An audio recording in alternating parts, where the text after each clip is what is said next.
Selamat pagi, jemaat yang dikasihi Tuhan, dimanapun Bapak, Ibu, dan jemaat berada, apapun kondisi kita. Ini adalah anugerah Tuhan jika kita masih diberikan kesempatan untuk beribadah. Mari kita bangkit berdiri dan menyiapkan hati kita untuk saat teduh.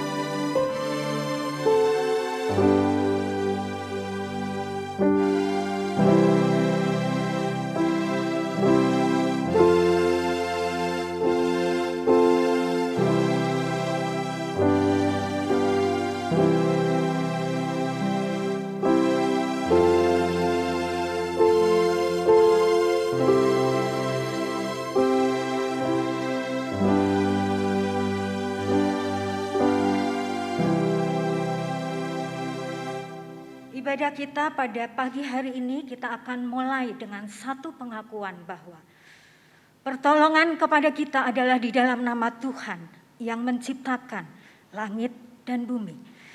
Kasih karunia, rahmat, dan damai sejahtera dari Allah Bapa, Allah Putra, dan Allah Roh Kudus menyertai kita. Mazmur 29 ayat 2 mengatakan, "Berilah kepada Tuhan kemuliaan namanya. Sujudlah kepada Tuhan dengan berhiaskan kekudusan." Mari jemaat kita datang kepadanya, kita akan mengatakan kepada Tuhan, "Ku bersyukur Tuhan akan kasih dan kesetiaan Tuhan yang tidak berubah." Mari kita pujikan, "Ku pujimu Tuhan."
Ya Tuhan, kami mengucap syukur bahwa kasih dan kesetiaan Tuhan tidak pernah berubah terhadap kami.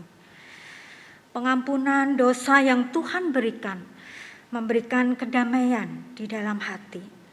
Bahkan keselamatan yang Engkau berikan di dalam Tuhan Yesus, itu memberikan kepada kami jaminan akan kehidupan kekal. Tuhan, kami mengucap syukur untuk pemeliharaan Tuhan yang kami rasakan. Ada kesulitan, ada keberhasilan, ada susah dan senang yang kami boleh lalui. Tapi kami boleh mempercayai bahwa ada Tuhan yang tidak pernah meninggalkan kami. Tuhan, kami datang pada pagi hari ini. Kami ingin bersyukur sekali lagi Tuhan untuk kesempatan kami datang beribadah. Kami menyadari Tuhan, mudah bagi kami untuk mengatakan, kami ingin setia, tetapi pada kenyataan justru kamilah yang tidak setia. Kami menyadari kami seringkali tidak setia kepada Tuhan dan betapa mudah kami berpaling dari Tuhan. Untuk itu kami mohon ampun Tuhan, kiranya Tuhan yang memperbaharui hati kami. Tuhan, pagi hari ini kami siap beribadah. Mohon Allah Tritunggal yang memimpin ibadah ini. Kami akan memuji, mendengarkan firman Tuhan, dan biarlah segala apa yang kami lakukan boleh berkenan di hadapan Tuhan. Di dalam nama Allah kami, yang kami kenal di dalam nama Tuhan Yesus, kami berdoa dan bersyukur. Amin. Jemaat yang dikasihi Tuhan, berita anugerah terambil dari 2 Korintus 5 ayat 19. Sebab Allah mendamaikan dunia dengan dirinya oleh Kristus, dengan tidak memperhitungkan pelanggaran mereka. Ia telah mempercayakan berita pendamaian itu kepada kami. Bersama dengan orang percaya dari segala abad dan tempat, mari kita mengikrarkan pengakuan iman rasuli. Pengakuan iman rasuli. Aku percaya kepada Allah, Bapa yang Maha Kuasa, Khalik langit dan bumi, dan kepada Yesus Kristus, anaknya yang tunggal, Tuhan kita, yang dikandung dari Roh Kudus, lahir dari anak darah Maria, yang menderita sengsara di bawah pemerintahan Pontius Pilatus, disalibkan, mati dan dikuburkan, turun ke dalam kerajaan maut. Pada hari yang ketiga, bangkit pula dari antara orang mati, naik ke surga, duduk di sebelah kanan Allah, Bapa yang Maha Kuasa. Dan dari sana ia akan datang untuk menghakimi orang yang hidup dan yang mati. Aku percaya kepada Roh Kudus, gereja yang kudus dan am, persekutuan orang kudus, pengampunan dosa, kebangkitan tubuh, dan hidup yang kekal. Amin. Jemaat dipersilahkan duduk kembali. Jemaat yang dikasihi Tuhan, Alkitab banyak mencatat tentang kesetiaan Tuhan terhadap janjinya, bahkan kesetiaan Tuhan terhadap kita orang yang berdosa. Bahkan Mazmur 10 ayat 5 mengatakan, sebab Tuhan itu baik, kasih setianya untuk selama-lamanya, dan kesetiaannya tetap turun-temurun. Mari kita menceritakan kesetiaan Tuhan, agar banyak orang tahu tentang kesetiaannya. Dan kita akan pujikan, ku mau puji tentang rahmat dan anugerah-Mu.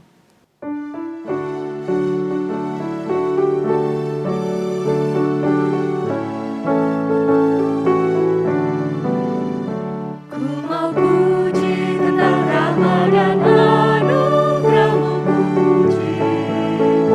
ku puji. Ku mau puji tentang rahmat dan anugerah-Mu, ku mau puji tentang anugerah-Mu, agar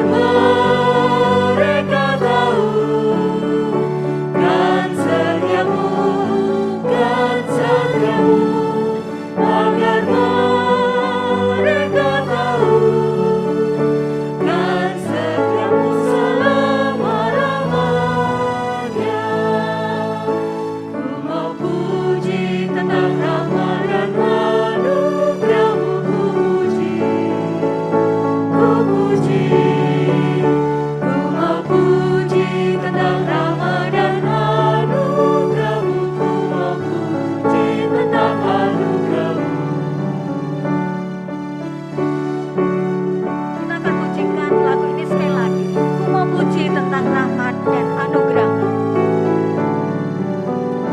Ku mau puji tentang rahmat dan anugerah-Mu, ku puji, ku puji. Ku mau puji tentang rahmat dan anugerah-Mu, ku mau puji tentang anugerah-Mu, agar mereka tahu kan setiamu, kan setiamu, agar mereka tahu kan setiamu selama-lamanya. Ku mau puji tentang rahmat dan anugerah-Mu, ku puji, ku puji. Ku mau puji tentang rahmat dan anugerah-Mu, ku mau puji tentang anugerah-Mu. Jemaat yang dikasihi Tuhan, tema kita pada minggu ini adalah membawa keluarga dan teman kepada Kristus. Kita yang sudah menerima akan rahmat dan anugerah-Nya, mari kita akan membagikannya kepada keluarga dan teman-teman kita. Dan ini menjadi panggilan orang yang percaya, dan kita akan minta kepada Tuhan untuk memberikan kepada kita hati yang mengasihi. Hati yang mengasihi jiwa-jiwa yang belum mengenal kasih Bapa. Mari kita menyiapkan hati kita untuk mendengarkan firman Tuhan.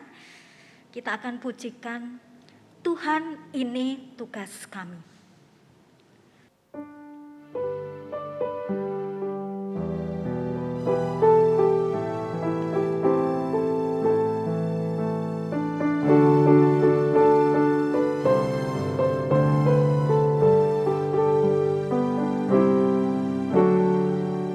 Berikan pada kami hati yang mengasihi, jiwa-jiwa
pada pagi hari ini akan disampaikan oleh Pendeta Titus Lim.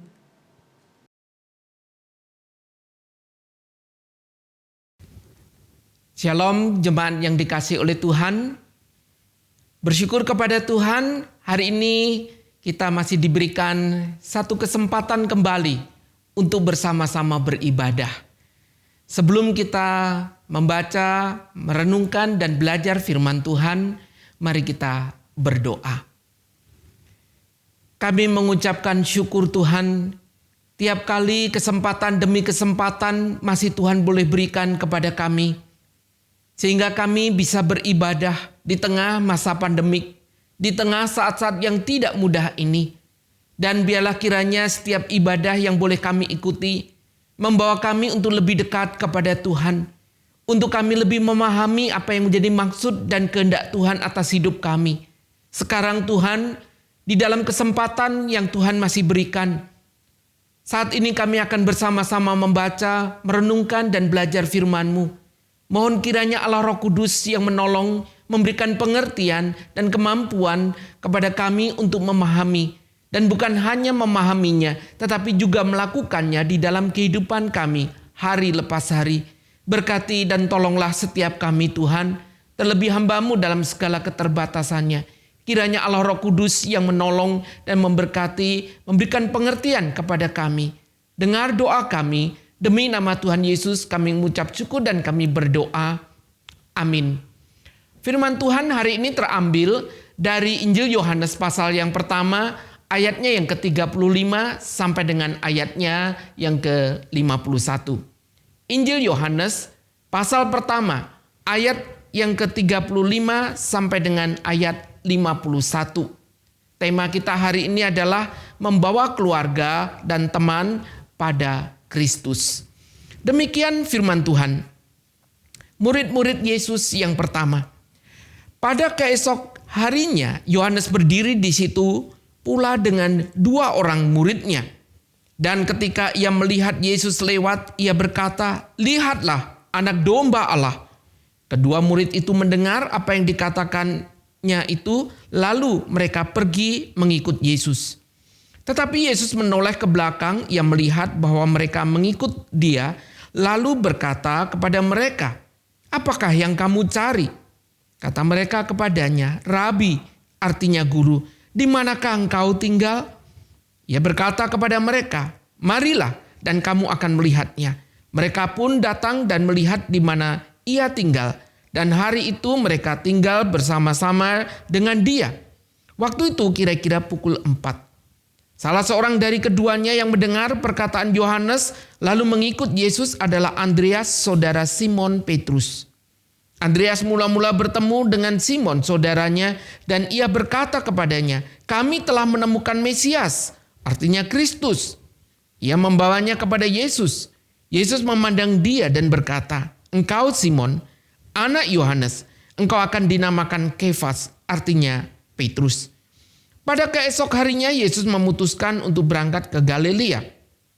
Ia bertemu dengan Filipus dan berkata kepadanya, "Ikutlah aku." Filipus itu berasal dari Betsaida, kota Andreas dan Petrus. Filipus bertemu dengan Natanael dan berkata kepadanya, "Kami telah menemukan dia yang disebut oleh Musa dalam kitab Taurat dan oleh para nabi, yaitu Yesus, anak Yusuf dari Nazaret." Kata Natanael kepadanya, "Mungkinkah sesuatu yang baik datang dari Nazaret?" Kata Filipus kepadanya, "Mari dan lihatlah." Yesus melihat Natanael datang kepadanya, lalu berkata tentang dia, "Lihat, inilah seorang Israel sejati, tidak ada kepalsuan di dalamnya." Kata Natanael kepadanya, "Bagaimana engkau mengenal aku?" Jawab Yesus kepadanya, "Sebelum Filipus memanggil engkau, aku telah melihat engkau di bawah pohon ara."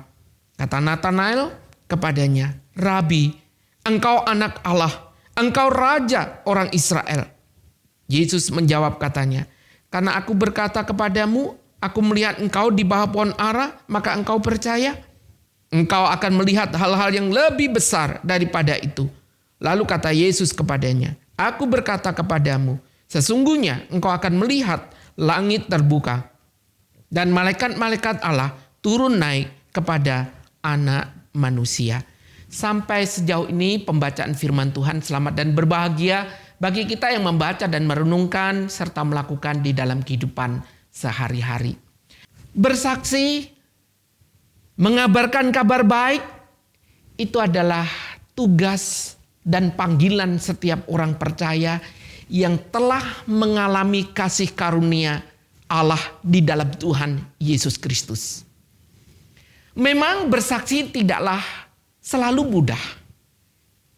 Baik itu secara verbal kata-kata maupun secara non-verbal melalui kesaksian hidup. Ada tantangan, memang.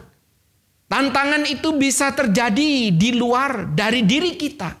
Katakanlah itu adalah masalah eksternal. Oleh karena adanya aturan, oleh karena ada hal-hal di sekitar kita masyarakat yang jelas-jelas menolak kehadiran orang percaya. Atau adanya hal-hal yang tidak membuat kita mungkin melakukan pekabaran kabar baik itu. Saudara, itu terjadi di luar kita. Tetapi juga ada tantangan yang karena diri kita sendiri, bukan? Secara internal. Hari ini kalau kita mau jujur, kenapa banyak orang Kristen tidak bersaksi atau mengabarkan kabar baik? Satu alasan yang sering kali diungkapkan adalah karena tidak tahu, tidak mengerti bagaimana cara bersaksi, bagaimana cara mengabarkan kabar baik. Tapi kalau mau jujur pula, bukankah seringkali gereja mengadakan pelatihan penginjilan, mengadakan pembinaan? Tapi pertanyaannya adalah, apakah jemaat berantusias untuk mengikuti acara tersebut? Seringkali banyak jemaat tidak tertarik dengan topik ini. Padahal tadi berkata tidak bisa, tidak tahu, tapi begitu gereja memfasilitasi, gereja memberikan wadah, tapi jemaat tetap saja pada akhirnya tidak mau belajar, apalagi mengabarkan kabar baik. Gereja Kristen Kalam Kudus Malang sangat dekat sekali dengan pusat pelatihan penginjilan EE. Sebagaimana yang kita ketahui bersama, bukan? Dan saya juga bersyukur Kalam Kudus Malang, jemaatnya begitu banyak yang aktif, yang terlibat di dalam gerakan penginjilan atau EE ini. Harusnya ini menjadi penyemangat bagi jemaat sekalian untuk belajar dan mengabarkan kabar baik yang lebih baik lagi. Alasan yang lain, mengapa tidak mengabarkan kabar baik? Oleh karena ada perasaan takut. Takut apa? Takut mungkin tidak bisa menjelaskan tentang iman Kristen dengan baik. Takut ditolak, takut dikucilkan. Takut kalau kemudian orangnya mengajak berdebat dengan kita, sehingga membuat kita tidak mengabarkan kabar baik. Atau yang lain, karena memang tidak peduli. Banyak orang berpikir bahwa mengabarkan kabar baik itu adalah tugas dari rohaniwan. Tugasnya majelis, aktivis. Atau kita bisa berkata, itu bagian dari komisi misi, lembaga misi, badan misi. Bukan saya. Dan yang lain berkata, itu urusan masing-masing. Mereka mau percaya silakan, ya sudah. Ada ketidakpedulian di sana. Atau mungkin ada pengalaman buruk, kita pernah mencoba untuk bersaksi, kita ditolak, kita ditertawakan. Mungkin diperlakukan dengan tidak baik, sehingga kita berkata ya sudah cukup sekali saja. Dan tidak akan pernah mengulangnya lagi. Dan yang lain juga kita lihat, penginjilan, pekabaran kabar baik bukanlah hal yang menjadi prioritas bagi orang Kristen. Bahkan saya mengatakan seringkali bagi gereja. Gereja punya program begitu banyak. Dana begitu besar dikeluarkan untuk berbagai macam program. Tapi tolong tanya, berapa banyak dana yang dikeluarkan untuk badan misi? Berapa banyak dana yang dipakai untuk membiayai melatih, menyiapkan untuk jemaat Tuhan bermisi. Saya ingin mengatakan seringkali penginjilan menjadi anak tiri bukan di dalam gereja. Nah, itulah fakta di sekitar kita. Atau yang terakhir seperti halnya yang tadi saya sampaikan melalui video klip, yaitu kehidupan orang Kristen yang saya katakan hidup di dalam pribadi ganda. Yang saya maksudkan adalah ada orang Kristen, satu sisi adalah orang Kristen yang tampak rohani, tapi di sisi lain begitu duniawi. Dan kondisi seperti inilah jemaat yang dikasihi oleh Tuhan yang banyak membuat orang melihat bahwa betulkah orang Kristen ini punya pesan yang penting, punya berita yang harus didengar. Oleh karena apa? Oleh karena mereka sendiri punya kehidupan yang berbeda antara iman dan kehidupannya. Jemaat yang dikasihi oleh Tuhan. Satu kali kami berkunjung dan berjumpa dengan satu keluarga. Sesungguhnya keluarga ini sangat tertarik dengan iman Kristen. Tetapi keluarga ini tidak tertarik dengan kehidupan orang Kristen. Ketika kami berkunjung, keluarga ini menyampaikan kemarahannya, emosinya, dan berkata bahwa sebetulnya kami ini tertarik dengan iman Kristen. Tetapi jujur saja kami merasa marah, jengkel, sebab ketika kami punya bisnis, usaha, pekerjaan, banyak ditipu oleh orang Kristen. Mereka mengaku dirinya pelayan Tuhan, mengaku dirinya orang aktivis, datang dengan memakai kalung salib, tetapi sama semuanya, menipu, hutang tidak bayar. Pada waktu mendengar hal tersebut, saya dengan Bu Marta tersenyum kecut, tetapi sekaligus prihatin. Dan ketika melihat kami seperti itu, keluarga itu kemudian berkata, "Maaf Pak Titus, apa yang saya sampaikan mungkin menyinggung perasaan, mengkritisi kehidupan orang Kristen dengan keras." Saya menganggukkan kepala. Lalu orang itu berkata, "Apakah Pak Titus tidak marah?" Saya berkata, "Tidak." Mereka heran, kenapa saya tidak marah? Lalu saya berkata, bagaimana saya bisa marah? Sebab pengalaman yang pernah terjadi di dalam kehidupan Bapak dan Ibu merupakan pengalaman yang pernah saya dan keluarga alami juga. Mendengar itu kemudian kembali, mereka lebih antusias untuk mendengar apa yang terjadi. Dan saya berkata, dulu waktu mama saya ada, mama saya pun sering di dalam usaha dan pekerjaannya ditipu oleh orang Kristen. Dan saya ingat betul ada satu pernyataan yang pernah disampaikan.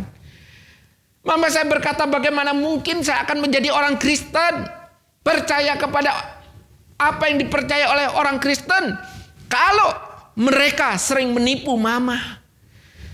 Saudara, inilah yang seringkali menjadi batu sandungan. Dan faktanya Bapak Ibu yang dikasihi oleh Tuhan, hari ini bukankah ada orang-orang yang begitu pandai bernyanyi di gereja, tetapi di luar gereja dengan lidah dan mulut yang sama, dia memaki-maki orang, menghina orang, menggosipkan orang, dan mengata-ngatai dengan kata-kata yang begitu kasar.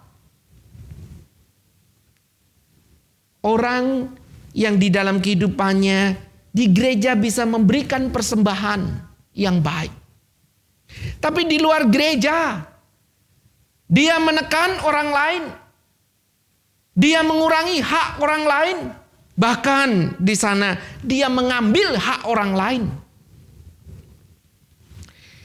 Di gereja dia bisa menangis, tapi di luar gereja sering kali membuat orang menangis dengan apa yang dikatakannya, dengan apa yang diperbuatnya.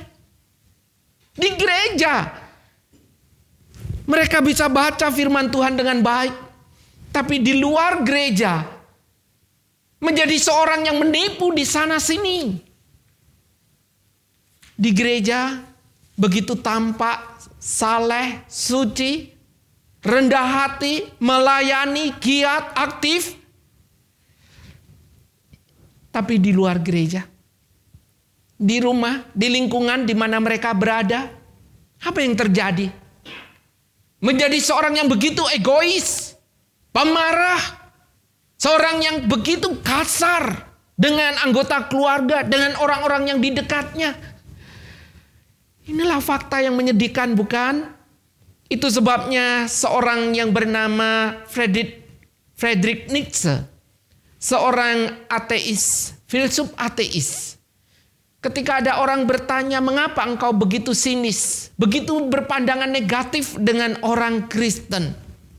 Dia menjawab, saya akan percaya kepada jalan keselamatan mereka apabila mereka sedikit kelihatan saja sebagai orang yang sudah atau telah diselamatkan. Saudara, kata-kata ini terasa begitu tajam dan tepat, bukan? Andai kata hari ini menyaksikan satu kehidupan orang percaya yang mengatakan dirinya adalah orang Kristen, yang mengatakan dirinya adalah orang yang sudah diselamatkan, tetapi di lain pihak berperilaku, memiliki kehidupan yang sangat kontras dengan apa yang dipercayainya. Itu sebabnya jemaat yang dikasih oleh Tuhan bisa disimpulkan, bukan? Mengapa bersaksi itu menjadi sulit? Yang pertama adalah karena banyak orang yang sekedar menjadi Kristen dan tidak mengalami satu perjumpaan yang serius dengan Tuhan Yesus, sehingga tidak ada perubahan hidup. Itulah yang terjadi, yang menjadi kendala. Tapi hari ini, di dalam minggu terakhir, di dalam bulan misi, di Gereja Kristen Kalam Kudus Malang, mari sekali lagi kita bercermin, belajar bersama dengan membuka hati, dengan segala kerendahan hati. Apa yang Tuhan inginkan untuk kita lakukan, selagi Tuhan masih memberikan waktu dan kesempatan bagi kita sekalian. Firman Tuhan hari ini yang kita baca, di sana mengkisahkan ketika Yohanes Pembaptis yang sudah memiliki murid, dan di sana katakan minimal ada yang namanya Andreas dan Yohanes. Pada satu kali Yohanes Pembaptis melihat Tuhan Yesus. Yohanes Pembaptis berkata, lihatlah anak domba Allah. Siapa yang dikatakannya ini? Kalau boleh katakan dengan bahasa sekarang, apa yang dikhotbahkan hari itu membuat Andreas, Yohanes kemudian dikatakan pergi meninggalkan Yohanes Pembaptis lalu mengikuti Tuhan Yesus. Ada satu hal yang indah di sini. Yohanes Pembaptis tidak merasa kehilangan murid. Mengapa? Yohanes juga tidak kecewa karena murid-muridnya sekarang meninggalkan dia dan mengikuti Tuhan Yesus. Karena inilah inti kesaksian. Bukan membawa orang datang kepada dirinya, tetapi membawa orang untuk melihat kemuliaan salib, melihat Kristus, bukan membawa diri orang-orang itu kepada dirinya. Dan ini yang dilakukan oleh Yohanes Pembaptis. Dia seorang pengkhotbah, dia seorang nabi, dia seorang pembawa kabar baik, dan dia dengan jelas siapa yang dituju, bahwa dirinya hanyalah seorang yang bersuara di padang gurun, menyiapkan jalan bagi Tuhan. Dia bukan jalan itu sendiri. Dan dia tahu siapa hidup dirinya. Dia hanya berkata, membuka tali kasutnya pun aku tidak layak. Saudara, sebuah pengakuan yang jujur, sebuah pengenalan diri yang baik, dan membuat dia tahu siapa yang dia layani, sehingga dia berkata, biarkan dia semakin besar dan aku semakin kecil. Indah. Itulah yang kemudian kita lihat, dua muridnya itu mengikut Tuhan Yesus. Dan pada waktu murid-murid ini melihat, mengikuti Tuhan Yesus pun bertanya, apa yang kamu cari? Apa yang kamu cari? Pertanyaan ini bukan karena Tuhan Yesus tidak tahu motivasi mereka. Tapi Tuhan ingin mereka mengatakan dengan sendiri apa motif, apa tujuannya mengikut Tuhan Yesus. Tuhan tahu apa motivasinya. Dan kita melihat bukankah hari ini banyak orang yang sekedar percaya, sekedar jadi Kristen. Hanya karena katakanlah ingin sakitnya disembuhkan. Punya damai sejahtera. Berkat melimpah, hidup lancar, semua baik-baik saja. Maka inilah yang menjadi motif. Tapi ada yang tulus melihat kesempurnaan pribadi Yesus. Tak sadar bahwa dirinya adalah orang berdosa yang membutuhkan Tuhan Yesus. Yang mana? Kalau Tuhan hari ini bertanya kepada saudara, coba renungkan sejenak, apa jawaban saudara ketika Tuhan bertanya, apa yang kau cari? Engkau mengatakan seorang Kristen, Tuhan bertanya, apa yang kau cari? Engkau mengatakan sebagai aktivis pelayan Tuhan, Tuhan bertanya, apa yang kau cari? Kita bisa membungkus dengan kalimat-kalimat yang rohani, baik, tapi Tuhan juga tahu isi hati kita sesungguhnya. Apa yang kita cari? Semuanya yang dikasih oleh Tuhan.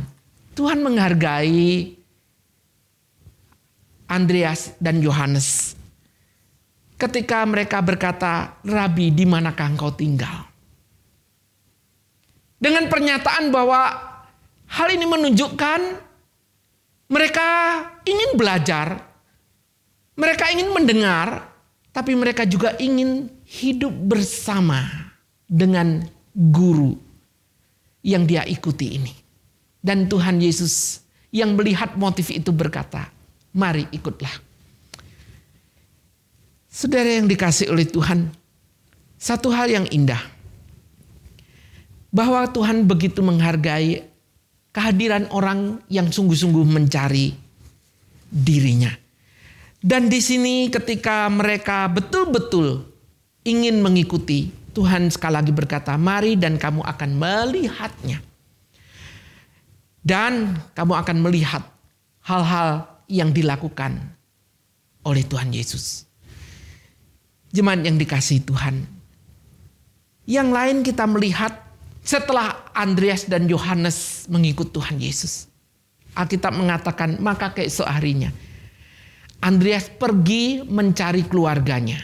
Mencari siapa? Mencari Simon Petrus. Saudara, berita baik, kabar baik membuat dirinya begitu tergugah untuk menyampaikan kabar baik ini kepada keluarganya. Dan kabar baik inilah yang kemudian disampaikan ketika Andreas bertemu dengan Simon Petrus. Dengan begitu antusiasnya dia berkata, kami telah menemukan Mesias. Saudara, bagi orang Yahudi hari itu berita tentang hadirnya Mesias menjadi satu pesan penting, berita besar. Dan kalau Andreas kemudian setelah mengikut Tuhan Yesus, dia bisa menyimpulkan dan berkata, ini yang saya ikuti. Yang kami ikuti adalah Mesias. Dan akhirnya saudara yang dikasihi Tuhan, Petrus mendengar kabar baik ini. Inilah yang dinanti-nantikan. Inilah yang ditunggu-tunggu, yang dicari. Mesias. Dan kemudian Petrus pun mengikuti Andreas untuk datang kepada Tuhan Yesus. Pada waktu Petrus datang, Tuhan pun melihat Simon. Dan Tuhan berkata bahwa engkau yang adalah Simon akan dinamakan menjadi Kefas atau Petrus. Seorang yang Tuhan tahu dia adalah orang yang penuh dengan keraguan. Tapi Tuhan juga tahu dan akan mengubah Simon menjadi Petrus itu. Dan kita melihat pada waktu hari Pentakosta, Simon pernah banyak mengalami kegagalan pada waktu mengikut Tuhan Yesus. Tapi begitu Tuhan Yesus bangkit dari antara orang mati. Dan pada waktu peristiwa Pentakosta, Simon Petrus menjadi seorang yang begitu luar biasa dipakai oleh Tuhan. Saya rasa Andreas tidak pernah berpikir kalau saudaranya itu akan begitu luar biasa ketika dipakai oleh Tuhan. Yang dia tahu adalah ini saudaraku dan aku ingin dia mengenal, dia bertemu dengan Mesias. Tidak sia-sia, bukan? Satu hal yang indah. Lalu kemudian dikatakan pada hari berikutnya, keesok harinya Tuhan memutuskan untuk pergi ke Galilea. Dan pada waktu pergi ke Galilea, ternyata Tuhan mencari dan menjumpai seorang yang bernama Filipus. Saudara, di sini berbeda dengan yang pertama ketika Yohanes Pembaptis berkata, lihat anak domba. Andreas, Yohanes mengikuti Tuhan Yesus.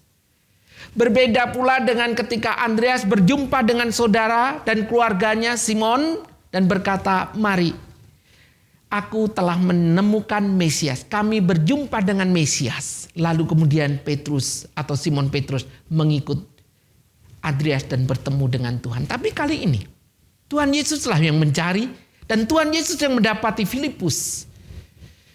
Di sini menunjukkan apa? Menunjukkan bahwa Allah tetap berkuasa walaupun tanpa bantuan siapapun untuk memanggil, untuk membuat seseorang datang kepadanya. Itu sebabnya di sini mengingatkan kita, jangan pernah kita menjadi sombong, tinggi hati dan berkata, kalau kami tidak bergerak, kalau kami tidak melakukan, maka Tuhan bisa berbuat apa? Di sini menunjukkan Tuhan mampu berbuat lebih dari apa yang saudara dan saya pikirkan, bukan? Hadirnya anak Allah, dia memang mencari menyelamatkan domba yang sesat. Filipus ditemukan oleh gembala yang baik itu. Saudara, berita indah ini tidak berhenti sampai di sana. Tapi kemudian dikatakan setelah Filipus berjumpa, mengalami perjumpaan yang ajaib. Sekali lagi, Filipus punya satu pesan berita yang dia sekarang miliki dan dia ingin sampaikan juga kepada orang lain. Kepada siapa? Dia mencari temannya yang bernama Nathanael. Luar biasa. Andreas berjumpa dengan Tuhan Yesus, dia cari keluarganya. Sekarang Filipus berjumpa dengan Tuhan, mengalami Tuhan, dan dia ingin sampaikan kabar besar, kabar baik ini kepada temannya, Nathanael. Saudara, pada waktu menyampaikan kepada Nathanael, kita melihat bahwa di sana Filipus pun berkata bahwa saya bertemu dengan anak Allah yang disebutkan oleh Musa dalam kitab Taurat. Sekali lagi, pesan yang disampaikan, kalau tadi Andreas berkata kami berjumpa dengan Mesias, sekarang Filipus berkata kami bertemu dengan anak Allah, dengan Yesus yang diceritakan, yang dikisahkan di dalam kitab Taurat oleh Musa. Sekali lagi pusat pemberitaannya adalah Kristus sendiri, bukan dirinya, tapi Kristus yang mengubah hidupnya. Itulah yang dia sampaikan dan sekarang dia ingin membawa Nathanael untuk juga bertemu dengan Tuhan Yesus. Meskipun Nathanael sempat berkata, mana mungkin hal yang baik datang dari Nazaret. Perhatikan reaksi Filipus. Dia tidak mengajak berdebat, tapi dia berkata, mari lihatlah. Saudara yang dikasihi Tuhan, Filipus ingin membawa Nathanael untuk berjumpa dan mendengar segala penjelasan dari Tuhan Yesus. Dan kita melihat pada waktu Nathanael dibawa datang kepada Tuhan Yesus, Tuhan Yesus berkata bahwa dia sudah melihatnya sebelum datang kemari. Berjumpa dengan Tuhan Yesus, di mana Nathanael sedang duduk di bawah pohon ara. So, kalau kita melihat apa yang dilakukan Nathanael, kalau kita membandingkan dengan perjanjian lama dalam Mika pasal 4 ayat 4, Sakaria pasal 3 ayat 10, Yesaya 36 ayat 16. Seseorang tatkala duduk di bawah pohon ara, selalu di sana ada gambaran bahwa seseorang sedang merenung. Merenungkan apa? Bukan nasib, tapi mencari kehendak Allah, mencari pimpinan Allah. Dan bisa jadi di sana Nathanael sedang merenung tentang janji hadirnya Mesias dan seterusnya. Dan itu sebabnya ketika dia mendengar kabar tentang apa yang disampaikan oleh Filipus, dia sempat bertanya, apakah mungkin sesuatu yang baik datang dari Nazaret? Ini karena Nathanael sedikit banyak dia punya pemahaman tentang janji hadirnya Mesias itu. Jemaat yang dikasihi Tuhan. Satu hal yang indah tatkala Tuhan mengetahui siapa Nathanael. Lalu Nathanael berkata bahwa dia mengakui, Rabi, engkau adalah anak Allah. Saudara, satu pengakuan yang indah bukan? Dan di sini pula kita melihat ada satu pola yang tampak sederhana ketika mendengar kabar baik, mengalami perjumpaan dengan Tuhan, lalu kemudian mengalami perubahan hidup, menceritakan ini kepada keluarga, kepada teman. Dan disinilah kita melihat, inilah firman Tuhan yang hari ini kita boleh renungkan bersama. Jemaat yang dikasihi oleh Tuhan, beberapa waktu yang lalu, tepatnya di bulan Juni sampai dengan Agustus, saya rasa bukan hanya kota Jogja, tetapi kota Malang dan bahkan kota-kota lain. Kita tahu bersama, pada waktu itu orang yang terpapar virus COVID-19 begitu banyak. Rumah sakit penuh, tabung oksigen langka, dan ini kita alami bersama. Hari itu jemaat yang dikasihi Tuhan, banyak orang yang kebingungan untuk mendapatkan perawatan yang baik atau opnam, bahkan untuk mendapatkan tabung oksigen sekalipun. Tiap hari kami mendengar berita di sana memungkinkan untuk opnam, atau di sana ada tabung oksigen isi ulang dan seterusnya. Itu berita mewarnai medsos kita. Ada satu perasaan prihatin, ada perasaan yang ingin menjerit berteriak tapi tidak sanggup untuk berbuat, untuk menolong. Saudara yang dikasihi oleh Tuhan, setiap kali mendengar kabar ada saudara yang membutuhkan rawat inap, tempat untuk mereka dirawat selanjutnya atau tabung oksigen, kita carikan info, kita bagikan itu walaupun akhirnya banyak yang tidak mendapatkannya. Kita begitu antusias karena kita begitu peduli dengan keselamatannya, peduli dengan kesembuhan fisiknya. Saudara, hari ini ada hal yang lebih serius bukan? Apa? Yaitu kabar baik. Di tengah masa pandemik, di tengah masa yang sulit, di tengah orang yang sekarang begitu menyadari batas hidup dan mati begitu tipis adanya. Di tengah banyak orang yang tidak berpengharapan, di tengah banyak orang yang begitu merasa hampa hidupnya, adakah kita sebagai orang yang mengalami kasih karunia itu masih punya beban, punya hati, yang kemudian kita akan pergi menyampaikan kabar pengharapan itu kepada keluarga, kepada teman. Dan inilah kesempatan yang masih Tuhan berikan kepada saudara dan saya untuk mengabarkan kabar baik. Jemaat yang dikasihi Tuhan, seantusias itukah pada waktu kita ingin menyampaikan hal-hal berkaitan dengan pemulihan kesehatan fisik, tapi untuk keselamatan jiwa? Adakah kita sungguh-sungguh merasa beban? Orang-orang yang masih kita kasih, itu keluarga, itu teman. Kemana mereka akan pergi? Adakah air mata kita untuk mereka? Masihkah kita berdoa bagi mereka? Supaya mereka terbuka hatinya, menerima dan percaya kepada Tuhan Yesus sebagai Tuhan dan Juru Selamat secara pribadi. Memang tidak mudah. Saya menutup bagian ini. Jemaat yang dikasihi Tuhan, seperti tadi saya mengatakan, mama saya sulit untuk percaya karena tersandung dengan kehidupan orang Kristen. Saya pernah satu kali berjumpa dengan satu keluarga suami istri.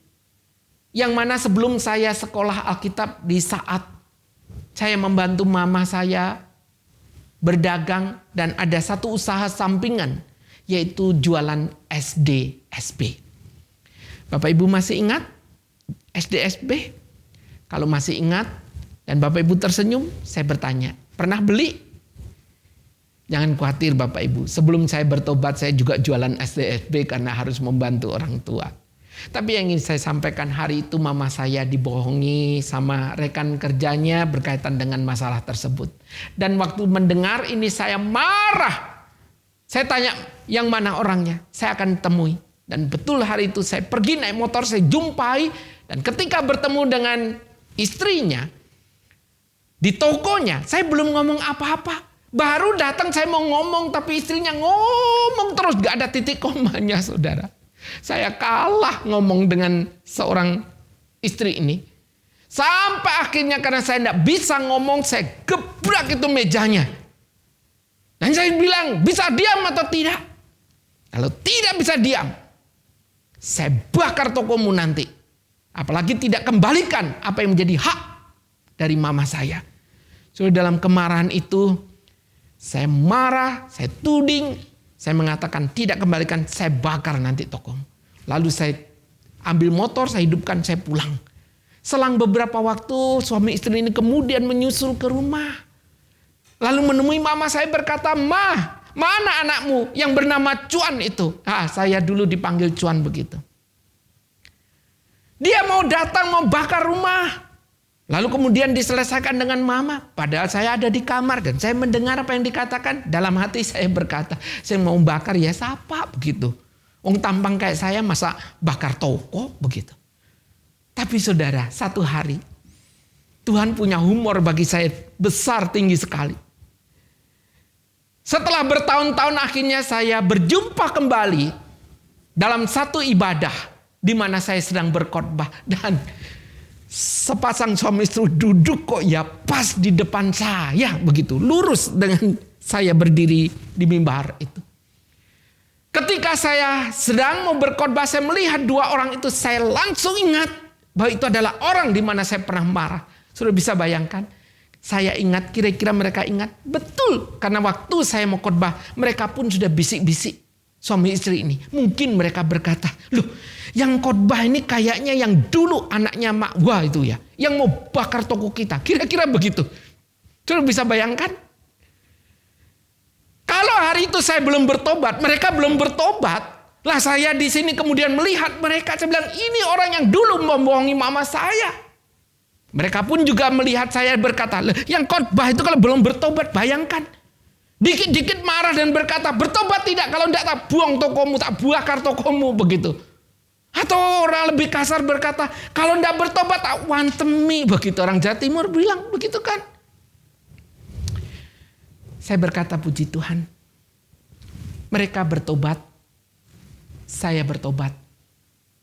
Mama saya ketika menerima Tuhan mengalami satu perubahan hidup yang luar biasa. Dia lebih berani, lebih setia untuk mengabarkan Injil kepada teman-temannya, termasuk kepada teman-temannya sesama pengusaha SDSB. Dan itulah salah satunya. Saya bersyukur kepada Tuhan. Siapa saudara dan saya hari ini? Perubahan hidup saudara dan saya Tuhan ingin pakai. Rasa syukurmu atas anugerah Tuhan, keselamatan yang berikan.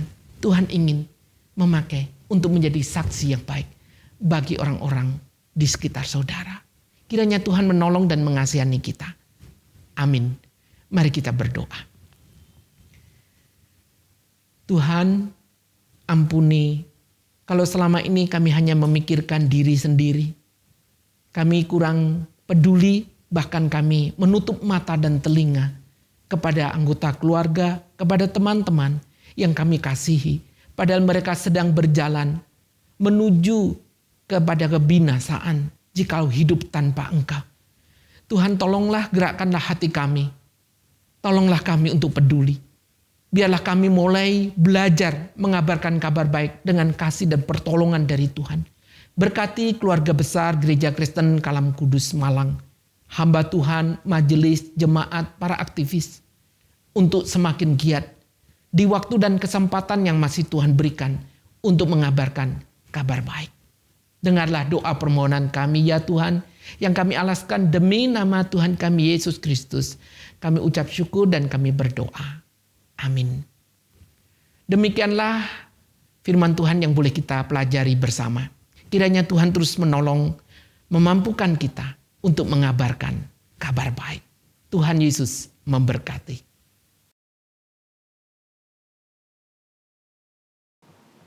Jemaat sekalian, kita bersyukur kita telah mendengarkan kebenaran firman Tuhan, dan mari kita lanjutkan dengan berdoa syafaat bagi bangsa dan negara kita dan juga bagi gereja kita. Mari kita berdoa. Bapa dalam kerajaan surga, kami sungguh bersyukur Tuhan untuk kebijaksanaan yang pemerintah kami ambil dan terapkan di masa-masa PPKM ini. Kami bersyukur untuk PPKM yang kembali diperpanjang 2 minggu sampai 4 Oktober dengan penurunan level-level di berbagai kota dan kabupaten. Kami bersyukur Tuhan, kebijakan ini dapat dinilai berhasil untuk mengatasi laju pertumbuhan angka COVID dan menurunkan angka kematian dari pasien-pasien COVID. Terima kasih Tuhan untuk kebijakan pemerintah ini. Dan kami terus doakan Tuhan, vaksinasi yang giat dikembangkan, dilakukan di berbagai daerah di seluruh Indonesia ini supaya dapat menciptakan herd immunity yang diidam-idamkan. Kami berdoa Tuhan bagi pemerintah juga yang sedang bersiap-siap untuk kemungkinan datangnya gelombang ketiga.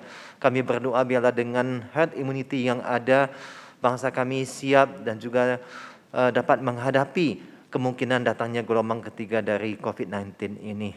Ya Tuhan, kami juga berdoa Tuhan untuk sekolah yang kembali dibuka di berbagai tempat. Kami melihat ada muncul beberapa titik klaster COVID karena pembukaan ini. Kami berdoa untuk Kota Malang, pembukaan sekolah di Kota Malang, dan juga kami bersyukur untuk SKKK Malang di mana siswa SMP dan SMA mulai bergantian untuk masuk dalam sekolah tatap muka. Kami berdoa untuk persiapan bagi siswa SD di waktu yang akan datang.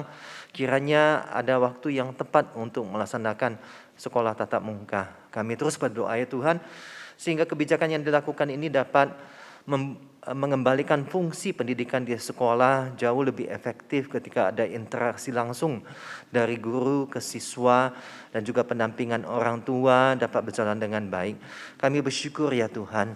Ya Tuhan, kami juga berdoa untuk jemaat Gereja Kristen Kalam Kudus Malang.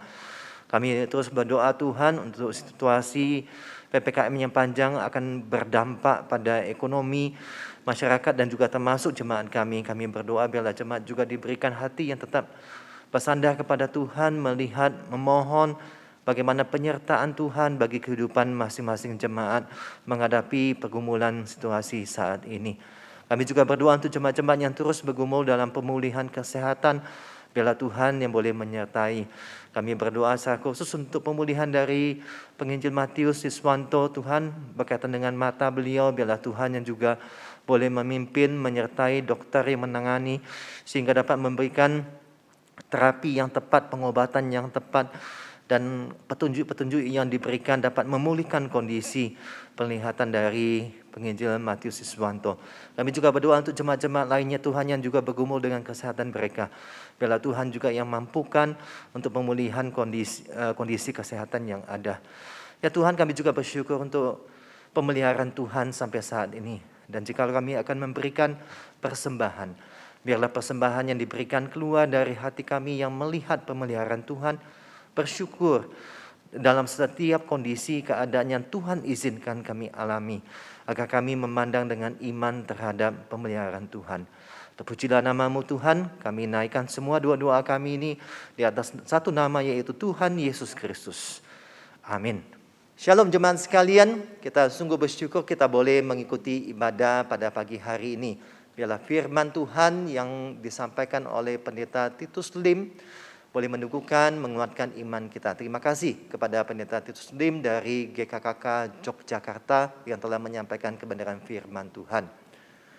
Selamat Bergabung juga bagi Bapak Ibu Saudara sekalian yang mungkin pertama kali mengikuti ibadah GKK Malang, baik yang di Malang TV maupun di YouTube. Saya menyambut Bapak Ibu Saudara sekalian, dan jikalau Bapak Ibu ingin mengetahui pelayanan lebih jauh tentang GKK Malang, dapat melihat di website gereja dan dapat menghubungi nomor TU yang ada di website gereja. Tuhan memberkati saudara sekalian. Persembahan dapat diberikan melalui transfer ke rekening gereja maupun scan QR Code yang ada di layar. Bila persembahan yang diberikan baik berupa persembahan khususnya, persembahan rutin biasa ataupun persembahan persepuluhan atau persembahan COVID-19 dapat menjadi bagian untuk menolong para jemaat maupun orang yang membutuhkan di masa-masa pandemi seperti ini. Dan selanjutnya kita akan menyaksikan warta tayang. Dipersilakan. Shalom jemaat sekalian. Keluarga besar GKKK Malang menyampaikan ucapan selamat dan ikut bersyukur atas terlaksananya wisuda Pendeta Hendra Kwe dan Evangelis Carolina Soputri dengan gelar Magister Teologi dari STT Saat pada hari Jumat 24 September 2021. Semoga dengan pertolongan Allah Tritunggal, wisuda ini akan menjadi batu pijakan untuk pelayanan selanjutnya bagi jemaat GKKK Malang dan bagi kemuliaan Tuhan. Kebaktian doa streaming Selasa 28 September 2021 akan dilayani oleh Evangelis Harapan Siregar, dan sharing firman Tuhan akan disampaikan Evangelis Ingati Laya. Kebaktian doa diadakan melalui aplikasi Zoom pada pukul 6 sore. Minggu depan, kita akan melakukan sakramen perjamuan kudus dan menyerahkan persembahan perpuluhan kita. Mari kita bersama-sama menyiapkan hati dan pikiran kita. Ibadah streaming minggu depan, tanggal 3 Oktober 2021, akan dilayani oleh Pendeta Hendra. Dan ibadah youth akan dilayani oleh Bapak Jimmy Cahyadi. Ibadah streaming dapat diakses di YouTube channel GKKK Malang, dan ibadah umum yang pertama ditayangkan di Malang TV pada pukul 6 pagi. Mohon dukungan doa bagi pelayanan di gereja kita. Selamat hari Minggu, Tuhan Yesus memberkati. Jemaat sekalian, walaupun kita ketahui bersama bahwa level PPKM untuk Kota Malang telah diturunkan, tetapi marilah kita bersama-sama boleh tetap waspada, jangan lengah, tetapi kita boleh tetap mematuhi prokes dengan ketat demi kesehatan kita bersama. Dan marilah kita akan mengakhiri ibadah kita. Saya undang jemaat untuk berdiri dan kita menaikkan pujian doksologi.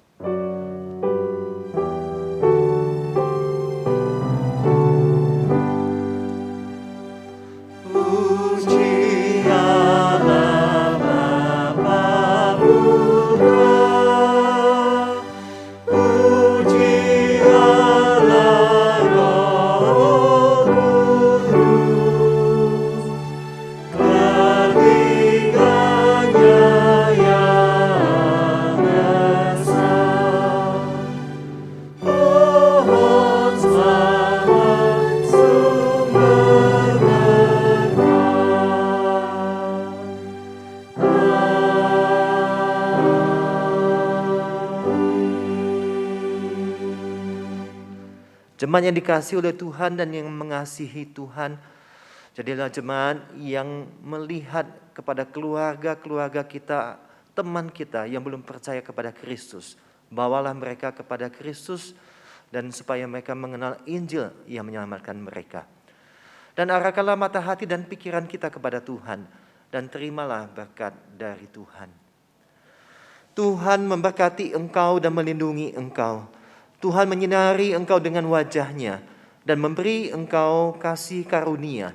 Tuhan menghadapkan wajah-Nya kepadamu dan memberi engkau damai sejahtera. Amin.